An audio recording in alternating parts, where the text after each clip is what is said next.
ریاست ورجینیا سے تعلق رکھنے والی کیرل فیرس کو ایک ایسے on line grand parent scheme کا نشانہ بنانے کی کوشش کی گئی جس میں غالباً آرٹیفیشل انٹیلیجنس استعمال ہوئی تھی۔ Okay, I was sitting at home one evening and میں I گھر got a بیٹھی تھی کہ call اچانک ایک saying کال my آئی کہ میرے نواسے کا ایکسیڈنٹ ہوا ہے اور اس نے ایک was in پریگننٹ an خاتون کی گاڑی کو مارا ہے اور اب ان خاتون کو اسپتال لے جایا جا رہا ہے۔ She was injured and they were taking her to the hospital.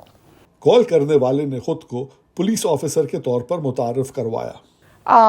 The man who called me was a police officer and he said the person کال کرنے والے نے اپنے آپ کو ایک پولیس افسر بتایا اور کہا کہ وہ اس مسئلے میں ہماری مدد کرنا چاہتا ہے تاکہ میرا نواسا کسی وکیل کے انتظار میں جیل نہ چلا جائے۔ اس نے کہا کہ وہ ہمارے لیے وکیل کر سکتا ہے جو ہمیں کورٹ ہاؤس لے جائے۔ میں نے کہا کہ میں اپنے نواسے سے ملنا چاہتی ہوں، کیا میں اس سے بات کر سکتی ہوں؟ میں نے پیچھے اپنے نواسے کو روتے ہوئے سنا۔ I heard my grandson crying in the background. We can do things that humans can't.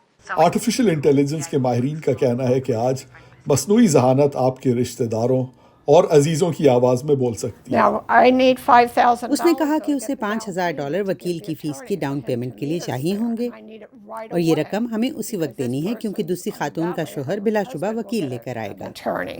جب کیرل نے بتایا کہ ان کے پاس 5,000 کی رقم اس وقت نہیں ہے تو اس شخص نے وکیل کی فیس کم کی اور 2,000 تک لے آیا۔ اس پر انہیں شک ہو گیا۔ So then my husband got on the phone and called my grandson's mother, my میرے daughter. شوہر نے فون لیا اور ہماری بیٹی کو کال میں لا کر پوچھا کہ اس کا بیٹا کہاں ہے، تو اس نے بتایا کہ وہ تو کام پر ہے۔ My grandson was, and she says he's at work. Kerala تو اسکیم ہونے سے بچ گئیں، مگر ممکن ہے کہ ایسے بہت سے گرینڈ پیرنٹس دھوکے میں آ کر پریشانی کے عالم میں اپنی رقم نامعلوم اکاؤنٹس میں منتقل کر بیٹھے ہوں۔